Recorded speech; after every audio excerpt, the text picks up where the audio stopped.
LenDale White gets cut. Right. He was not too happy about this. He said it caught him by surprise. Your thoughts I on wonder if this? taking drugs caught him by surprise. I mean, Well, this was a surprise I think to a lot of us. I know I was sitting there Friday and the news broke. I got the release from the Seahawks that said LenDale White was cut, and I said, well, huh, what? Um, we talked about this. I think it was either last week or 2 weeks ago that that Pete Carroll basically had spelled out his scenario for his running backs.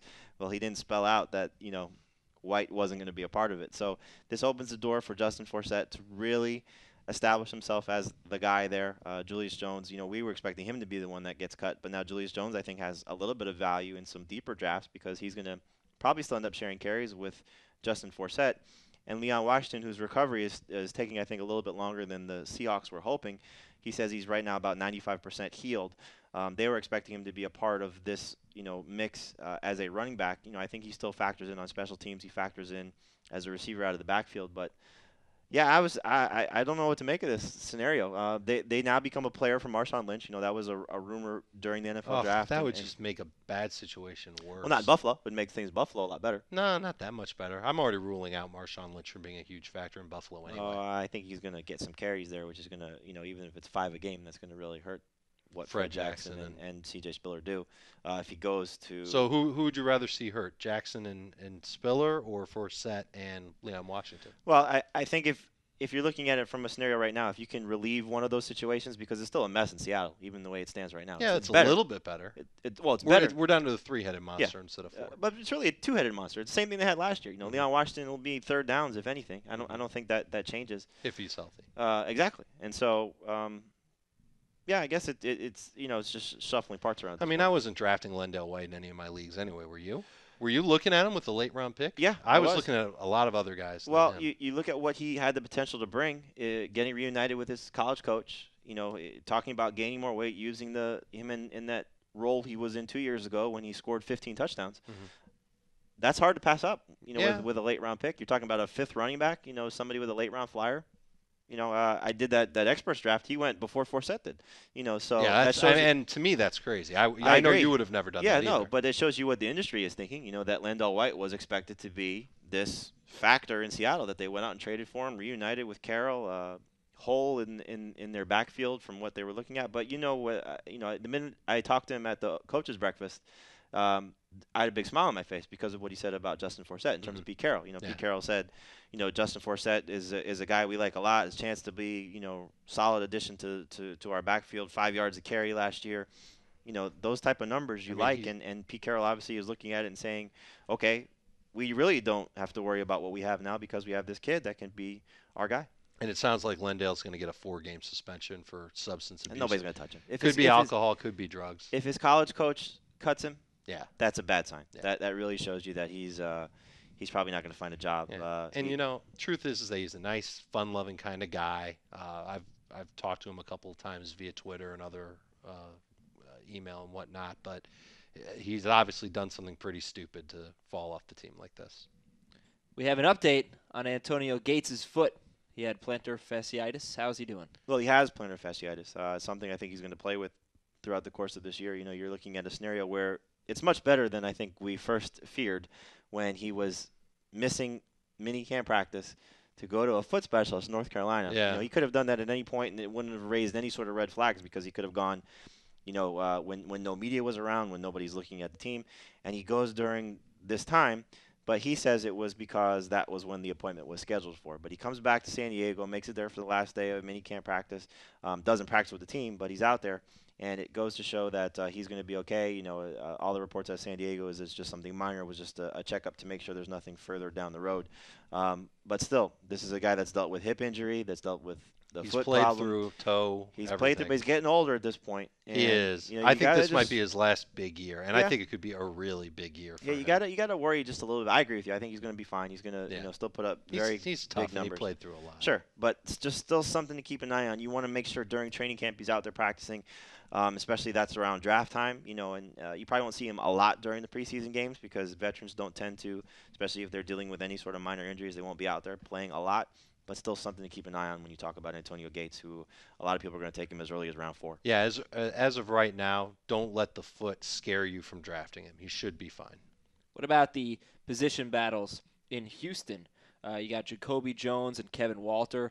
Walter didn't really have a great year last year. He only had 2 he let a lot of big people display. down last year. Jacoby Jones had far less catches, but he had 6 touchdowns. Plus a special teams touchdown. Oh, there So you he go. had 7 total. It depends on how your league scores that stuff. So what's going on there with those two? You know, I think that they're going to end up going with Walter as the guy opposite on the outside, and then they'll just use Jacoby Jones situationally as a slot guy or outside when they need to go long on the one thing long passing situation. that Gary Kubiak has said is that he's opening the job.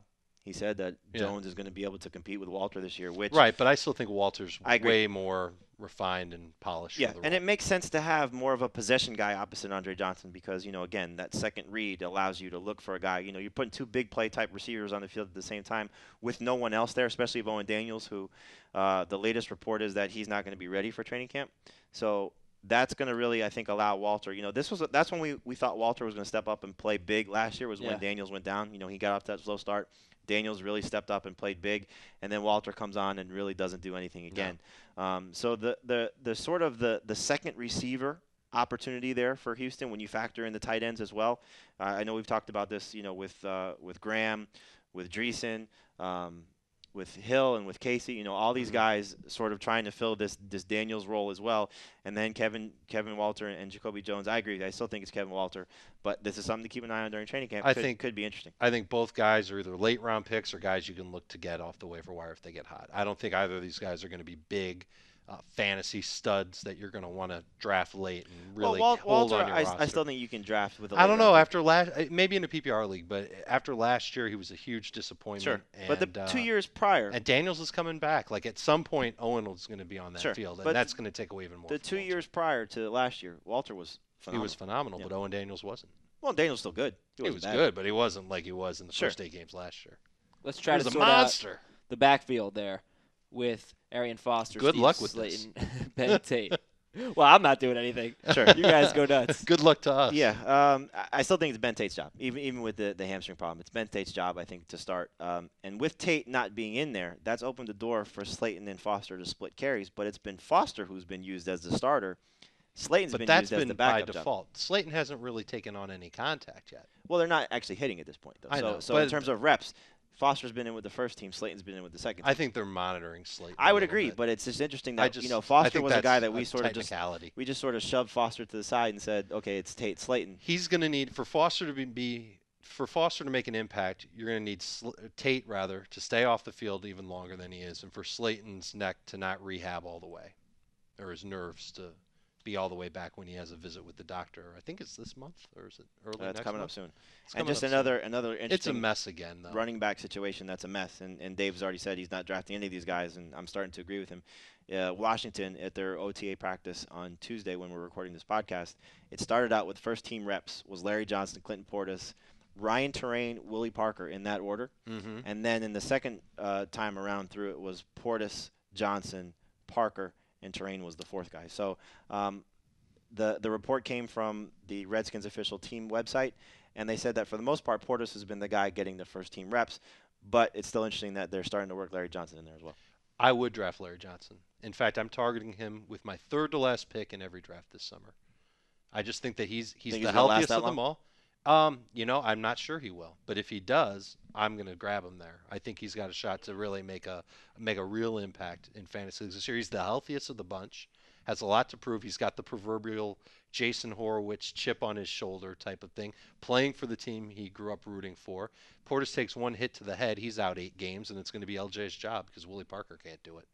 Randy Brian Moss. Westbrook signs there. I'm sorry. Unless Brian Westbrook signs there, and then we've got 1,000 running backs in Washington. 1,000. 1,000. 1,000. There's a lot of running backs there. Randy Moss is going to be in his contract year. He'll be a free agent after this season. He says, this is my year. He's going to have a big year or no? I think so. Yeah. It's Randy Moss, right? Yeah, he's a good player. Even when he has a bad year, it's I've a heard good of him. year. Well, the last time he talked like this was prior to 2007. I think we all remember what happened that year. He scored 23 touchdowns. Tom Brady's got to be excited that Randy Moss is saying these things. He fired his agent. He's talking about he wants more marketing opportunities. He's trying to make himself a little bit more out there and I think open to the media. this is the type of things you were hoping for Randy Moss for the last 2 years. Obviously, 2 years ago, there's my obviously for today. 2 years ago, he Does he say that a lot? I guess. I've never really apparently. noticed until people told me So- that he obviously says obviously. 2 But years obviously ago, he does. 2 years ago, he loses Brady because of the knee injury, so he's got to deal with Matt Castle. Still puts up good numbers. Last year was an up and down year for Randy Moss. Had the big games a couple times, and then struggles with our report that Mike Freeman, our great columnist, not our great producer, came out and said he's dogging it and not playing at a high level, and that was evident in some of his games. But I'm overly excited to hear him saying these type of things, and it just affirms my belief that he's going to be the second best wide receiver this year behind Andre Johnson. He's moving up in my charts too. I think he's a solid early second round pick type of receiver. Definitely.